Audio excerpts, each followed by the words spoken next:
and welcome to Chriselle Counseling's Hope Through the Journey podcast. Life is challenging, and we're here to help by providing hope through your journey of life.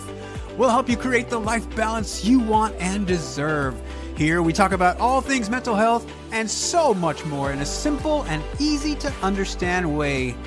Gosh, I really love this music, by the way. It really helps pep me up for the show. But I digress. I'm Alfred Chriselle Jr., and I'm here with my sister, who co-hosts along with me. She's a colleague and fellow licensed professional counselor, Lettie Chriselle. Thanks for being here with me, Let.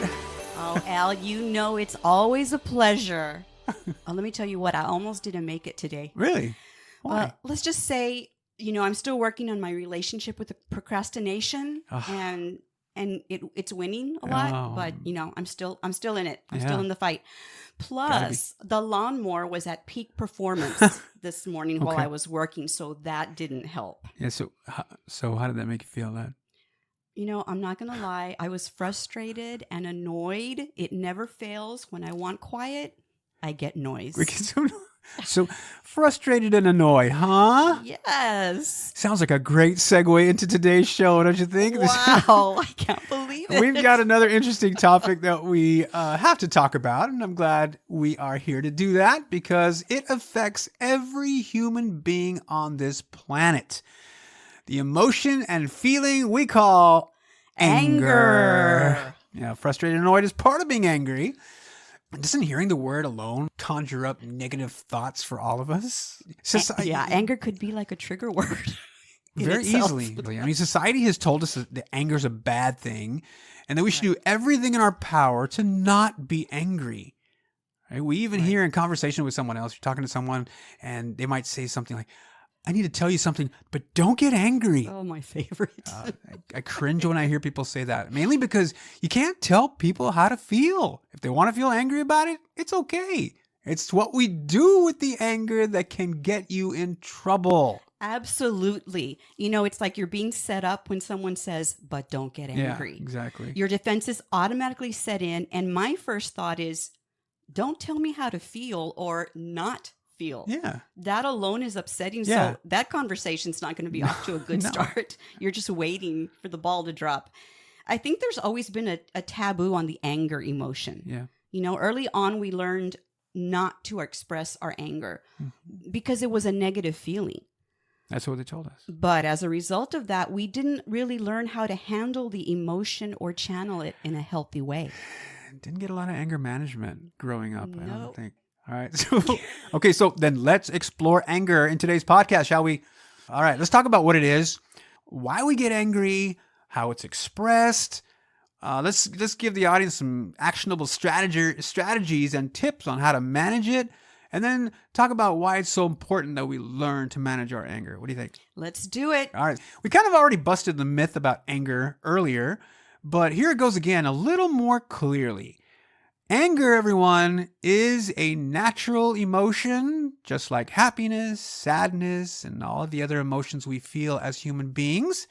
That's right. I said it. Anger is normal, natural, and okay to feel. What a relief. Yeah. Maybe news to a lot of people, though. Huh?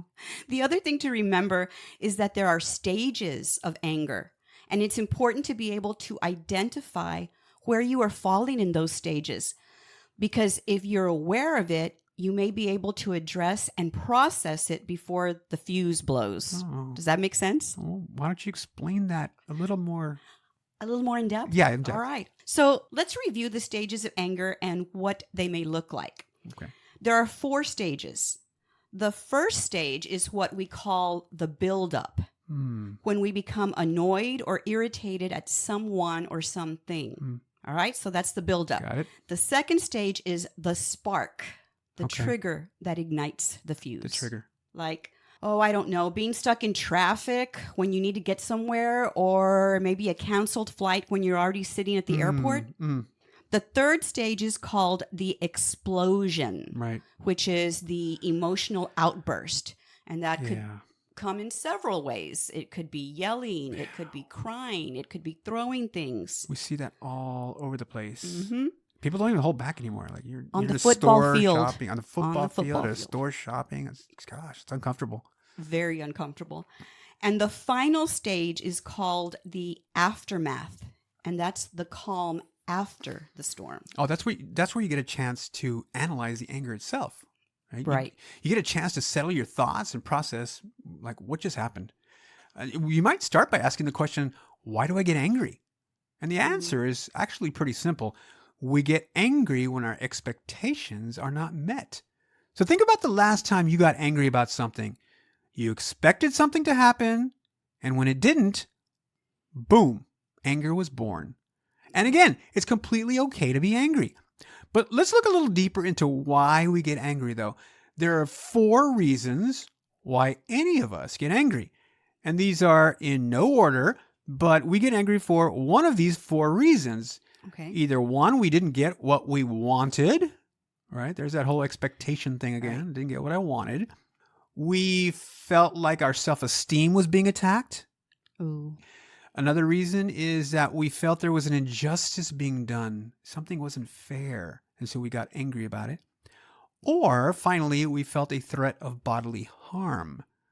All right? Those are the 4 reasons why anyone gets angry.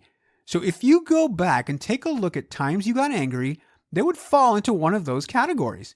And it's important to be able to know why so that you can normalize the feeling. Right? It's interesting, I've spoken with clients about anger and I've asked them why they got angry, and sometimes they don't even remember why, which I find fascinating. Well, sometimes anger can affect what you say or do even before you recognize how you're feeling. You may become so used to the feeling of anger that you don't even notice it. Yeah. It creeps up because it's become a habit. Oh, bad habit. And anger can come from other emotions that are under the surface. Emotions that have escalated. Yeah. When we talk about anger, we've got to address the words too, because we always say that words matter, and this is no different from that. And what I mean is that anger lives on a spectrum of words. So on the one end, you have anger words like hurt, disappointed, while on the other end, the opposite end, you have words like troubled, revengeful, violent, right? So, and then there's all the in between. So it's important to see where you are on the anger thermometer, so to speak, and take your temperature. Exactly. I like that. The anger thermometer. Yeah. Okay, so imagine, if you will, the anger at different degrees. Depending on the situation, where's your anger falling? Mm-hmm. Again, thinking of the spectrum, from where is it originating? Is it overwhelm, fear, embarrassment? Yeah. Tired, or even hunger? You're familiar with the term hangry? Yeah. Right? Yeah. I've heard that. It's a real thing. Yeah. I've seen it in action, and it is not pretty. That reminds me of something that is seen in AA, Alcoholics Anonymous. They have an acronym that they use, and it's called HALT. And it's HALT. And the words stand for hungry, angry, lonely, tired.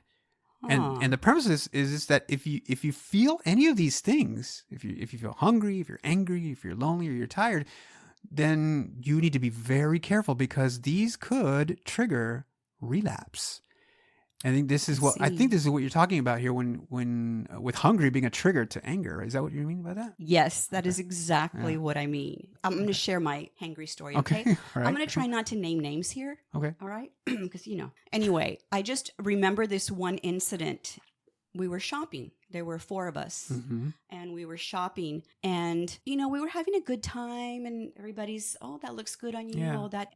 One of the people that I was with, the sweetest person you will ever meet.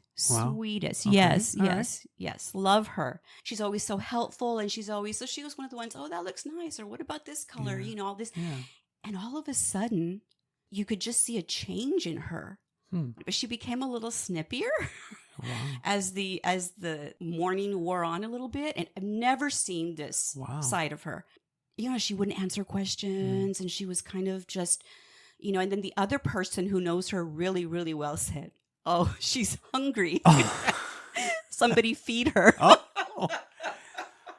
Yeah. That is where I realized what hangry truly meant. Just to see the overall, it was like she shut down. So now, when we get together, we're going to go somewhere. Everybody's like, make Do sure you have snacks? Yeah. Somebody take snacks, Make sure you and we check in. have We enough. check in.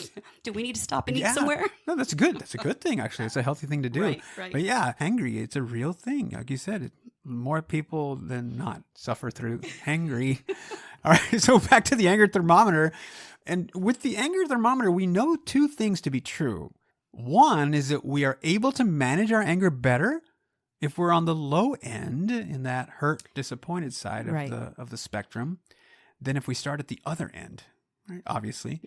The other thing that we know is true, we haven't mentioned this yet, but your mood before you get angry can have an impact on how we express our anger. Absolutely. If we're in a good mood, then we'll be in a better position to manage our anger than if we were in a bad mood before we got angry. So check your mood. Okay, so earlier I mentioned the stages of anger that we experienced. Now let's talk about how we may process our anger, and this is going to be different for everyone. Yeah. According to a 2022 article in the American Psychological Association, people use a variety of both conscious and unconscious processes to deal with angry feelings. Okay. The three main approaches are expressing, suppressing, and calming. Okay. Let me give you the definitions. Let's go. All right. Expressing your angry feelings in an assertive manner is the healthiest way to express anger. So Okay. by expressing your anger, you make it clear what your needs are and how to get those needs met without hurting the other person. So when Totally. we talk about being assertive, you don't have to be pushy or demanding. It just means being respectful of yourself and others. What does that sound like to you, Al? Boundaries. It's just Exactly. very, very recent. Setting your boundaries. Yeah. All right. the next Suppressing anger means you hold it in, you stop thinking about it, and focus on something positive. So the aim here is to inhibit or restrain the anger and turn it into constructive behavior. Okay. Okay. But the danger with this is that if you don't find a way to express it outwardly, where's it going to go? Inside. You're going to internalize the Yeah. anger. So unexpressed anger or suppressed anger sets off other problems. I can see that. You can become passive aggressive. You know, you're getting back at people indirectly with comments that you make without telling them why, instead of addressing the problem head on. Or you develop a personality that is cynical and hostile, always being critical. Yeah. Not someone that I would want to spend my No. time around. No, I'm not a big fan of suppressing anger either. Yeah. It's not healthy. Oh, yeah. You shouldn't suppress your anger. No. Right. Mm. And finally, sorry, everyone, I was just remembering a time. I won't say I it. don't- He didn't suppress his anger. And finally, the calming approach. This means not just controlling your outward behavior, but also controlling your internal responses. This is where your awareness of those stages of anger comes in. You're able to lower your heart rate, calm yourself down, and let the feeling subside. Those are really interesting. How we express our anger it varies from person to person. We can imagine, right? And a lot of times we can see that we see that outward expression of anger. It communicates that this person is angry, and we should probably give them some space. Exactly. You know, it goes back to reading the room, Mm-hmm. right? It's like know your audience, check your surroundings, what's happening in the moment. You know, and we also, and I say that what's happening because you also have to think about those people who internalize the anger. Yeah, and that's a problem. All right, so if someone you know has told you that you have anger issues, or you just want to be a better manager of your emotions, now we're going to explore specific strategies and techniques to help you do just that with your anger. All right. So I would say, first and foremost, the recommendation that we give is to know your triggers. Anger triggers are the things that set you off. Make a list as a reminder that you can reference. Read it daily so that you have it in your mind and you become more familiar with what your triggers are, so you're more aware if they're going to become a problem or not. Yes. The other thing is, because we can't always avoid our triggers, we're better prepared to deal with a situation. Okay. Okay, so if you know that you ask your child, clean your room, and you walk by and you see the messiness, you know that's going to set you, that's your trigger. Shut the door. Oh. Just shut the door. Yeah. I'm a big turn the lights off person. Right. I used to get really upset, triggered by the lights in the house upstairs being on. Uh-huh. And I would just get really upset and I'd march up the stairs and I'd turn them off. But I checked my triggers and I really just kind of changed it a little bit. And I thought, well, I'm really getting some good exercise by this. So why don't I just think of it as getting good exercise, right? Not so much as a trigger. So I kind of changed it a little bit. Turn the negative to a positive. Exactly. Yes. Turn the negative into a positive. Yeah. Well, that's a really great way to look at it, and that's the thing is, and that's one of the tips, how can you turn it around? How do you turn something like that around? We're able to process our thoughts, our emotions, and our behaviors. They all work together. Maybe you find that you need to change the way you think in order to handle anger in a healthier way. Oh, I absolutely love this, changing your thinking. Cognitive restructuring or reframing strategy is what it's called, part of CBT. And that's a super powerful technique because it requires thinking differently about a situation in a way that you normally wouldn't have. And when you do that, it gives you a completely different perspective about the situation. So really taking the feeling in a different trajectory. And it also changes the behavior to something much more manageable. So I love this and I share it with clients all the time. Cognitive restructuring and reframing, it works great. It's awesome. And it has to do with your outlook. It changes your outlook. Yeah. It's not easy. No, it takes no. work, but you really may have to make a conscious effort. I want to see these changes. Yes. So here's another one. All right. And I can't stress this one enough. Communication. Improve your communication skills. Yeah. We've talked about this before. We have. When our anger gets the better of us, we lash out and sometimes we say unkind and hurtful things because it's the first thing that pops into our head. We do. Try to stop and listen before reacting. Then think carefully about what you want to say and how you're going to say it. Remember that words do hurt and you can't take them back. Yeah. Take a time out to step away from the situation if you can, with the promise of coming back to continue the conversation. Yeah, and finish the conversation, right? Mm-hmm. Another great strategy you can use is self-talk. Is another one I love to talk to clients about and love to use myself too. We can tell ourselves things that will motivate us to work towards managing our anger with self-talk. Some things you might tell yourself are, I must not give myself permission to do something negative because I'm angry. See, people rationalize this and they say, well, I'm angry, so I'm going to do something negative and destructive. And we can't do that. We can say, yes, I can help it. Right? Because people say, I can't help it. I can't help it. I can't help it. Yes, I can help it. And if we self-talk that, then we will be able to manage it. I'm in control of my emotions is another thing you can say. I am in control of my emotions. My emotions do not control me. That's a hard one. It is a hard one, but these are mantras, right? These are things that we tell ourselves over and over again so that it can motivate us to manage our anger. Mm-hmm. Here's another one. I can say, nobody makes me do it. I choose to do it. It's a choice. I choose to do it. The alternatives to managing my anger is destructive. I can lose my freedom and end up in jail if I don't control my anger. The extreme, right. It goes to the extreme, right. Because I'm in jail, I can lose my job. And if I'm in jail, I lose my job, I can also lose my family. And so I can lose everything if I'm not able to manage my anger. So even though it's hard to manage my anger, it is the best choice I can make. And I think that's pretty powerful. That's right. You know what? Going back to that positive self-talk. I'm somebody also that just recommends that, just for yourself.